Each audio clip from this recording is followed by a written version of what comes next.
ดีจ้าขอต้อนรับเข้าสู่ช่องเปอร์จำลองชหายหลายคนมาเด้อวันนี้ชมวังพี่นายแย้มนะนายแย้มลาบปลาให้ยายกินลาบปลาเหนียวเป็นเบิดผู้อย่างนะมือดูกล้ามมันชมวังดูกล้ามมันอยากเป็นมืดนะดูกล้ามมันเด้อสองแขนกล้ามเป็นมันอุ้ยน่าจะกัดเมื่อวานนี้มันลุกบ่ขึ้นว่ะมันมึนชมวางเมื่อวานนี้นอนเมาวันไหนสิ่งขี้เมาบ้านกกอกบ่เมามันเป็นไปบ่ได้ว่ะสมซื้อสิ่งขี้เมาแท้เนาะสิ่งขี้เมาเฟซเพิ่นก็ได้น้ำให้มันเย็นอุ่นลายก็บ่เป็นบ่เอาอุ่นบ่อุ่นลายก็บ่เป็นอันนั้นแล้วมันบ่เป็นมันสิบ่เจ็บก็ให้กันเฮ็ดเอาใช้น้ำร้อนมันคาวแหละเนาะบ่เอาอุ่นบ่เหรอเย็นๆแน่อุ่นเลยนั่นเห็นบ่ถ้าคนไม่รู้จักนะสมหวังลาบเหนียวนี่นะถ้าลาบไม่เป็นนะมันบ่แซ่บเลยเนาะแม่นมันก็คาวมันก็ขาวเด้อพี่น้องทั้งหลาย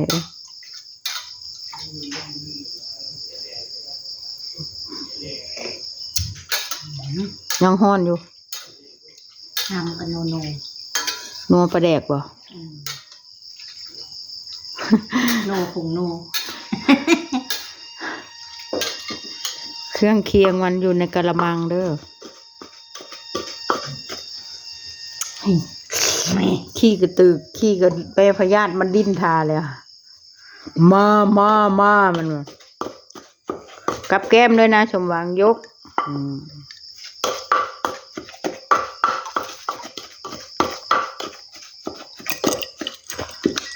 โอ้ชื่นใจเห็นแม่เห็ดปากปลาจำให้มันละเอียดบ่แมนจอกใช้ช้อนเดียวแล้วก็ใส่อีกเพราะกูซื้อเห็ดบุเป็นเลยมันนอกจากพักแล้วคั่วใช่หม้อมันก็บ่เหนียวแล้วเนาะ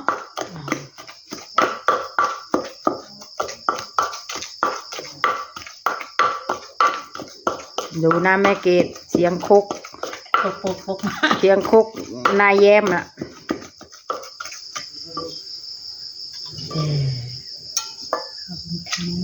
ลาบเหนียวเขาบอก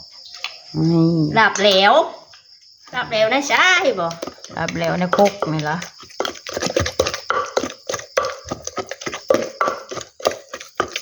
โอ้เป็นมันน้อยอยู่ได้ถือกินมันนะปลาร้าหน่อยนะแย้มเนาะ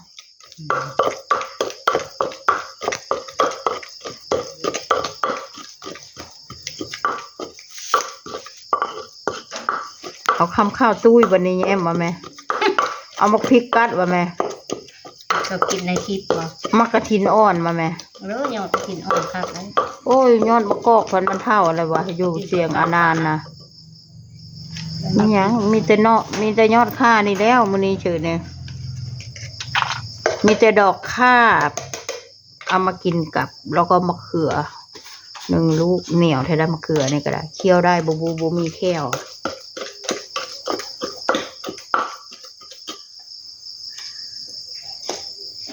เอานี่ใส่เลยอันนี้ก็ครัวใหม่ไม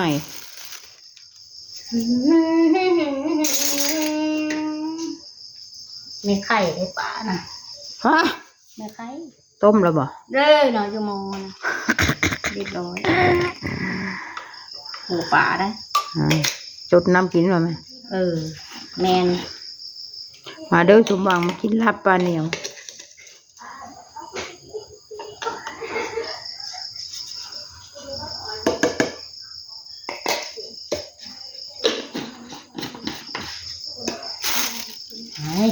จัดการ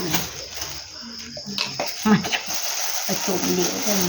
ทำพริกทำข้าวโพด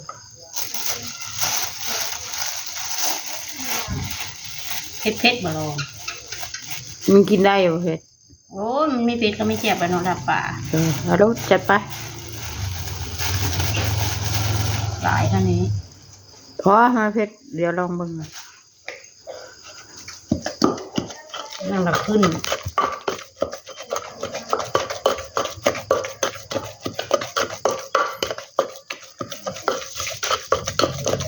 ตุ๊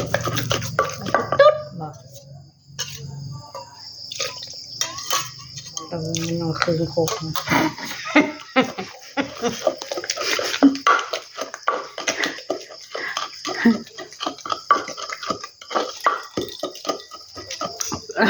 แย้มจมวางว่ายายต่อไปน่ะบ่ต้องให้พี่แย้มใส่เชือกแขนยาวนะเวลาไปเต้นน่ะ ให้แก้ให้หมดเลยว่าเรื่องนี้ละมื้อนั้นน่ะ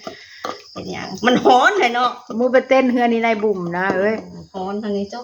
ยายพี่แย้มทำไมเป็นไรแก้เชือกไม่ต้องใส่มาเชือกแขนยาวน่ะ ฮ้อนทางนี้เจ้า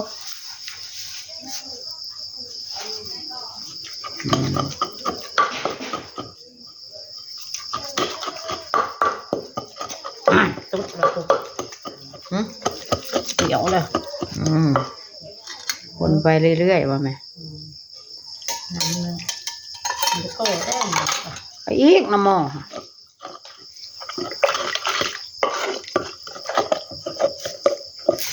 น้ำบ่แพะหัวบางชายผู้ลงไปตักเอาทำมันบึดก็ได้อ่า มันร้อน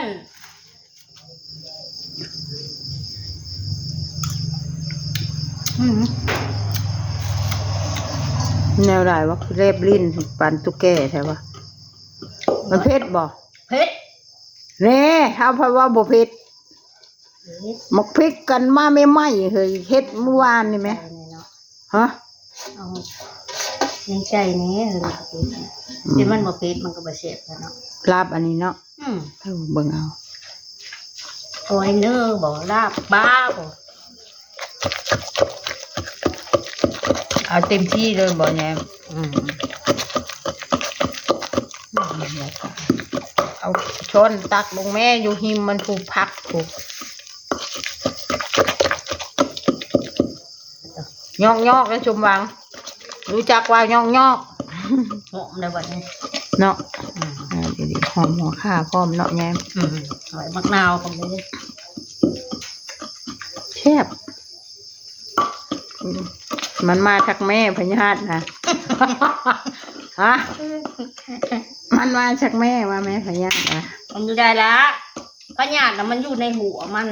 แน่นบ่เฮ้ย กุ้งก็คือเดียว แหมคุณหมอแยมก็ได้พญาติอยู่ในหัวมันเพราะว่า พญาติอยู่ในหูปลากุ้งก็อยู่ในหูกุ้ง มันบอก ตูพญาตินะ มึงช่องเบิ่งแล้วบ่ เออ มึงเอากล้องมาช่อง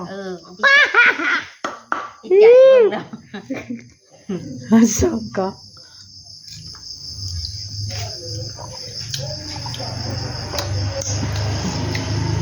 อีบ่ลอง โอ้กูบ่ได้ชิมแล้วกินอันนี้ปากกูเจอ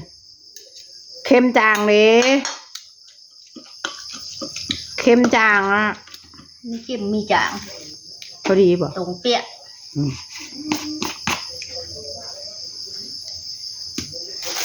จำนี้ก็ฮ้อนแล้วมึงให้กูแก้ชื่อเลยได้เต้น อันนั้นมันเต้นด้วยนี่เป็นลาบป่าก็สิแก้เชื่อลาบหนมมันนอชมวัง เต้นโอ้ยฮ้อนนี่ปานอาบน้ ปานอาบน้ำแล้วเต้นนอนแยมเนาะ ำโอ้ยอันได้เชื้อโพงให้น้องเชื้อโพง โอ้ตายแล้วนุ่งเชื่อเพิงชมวังจะว่าเป็นนอโซหรือนายวะ บ่ได้เด้อลาบเหนียวค่ะ ประมาณนี้นะคะพี่น้องโอเคสต็อปแลนด์แค่นี้นะคะ อย่าลืมกดไลค์กดแชร์กดจับตะไคร้กดกระดิ่งให้คุณยายด้วยนะคะ นี่ลาบปลาโอเคมาเด้อแซ่บๆนำกัน ของแก้มอยู่ในนี้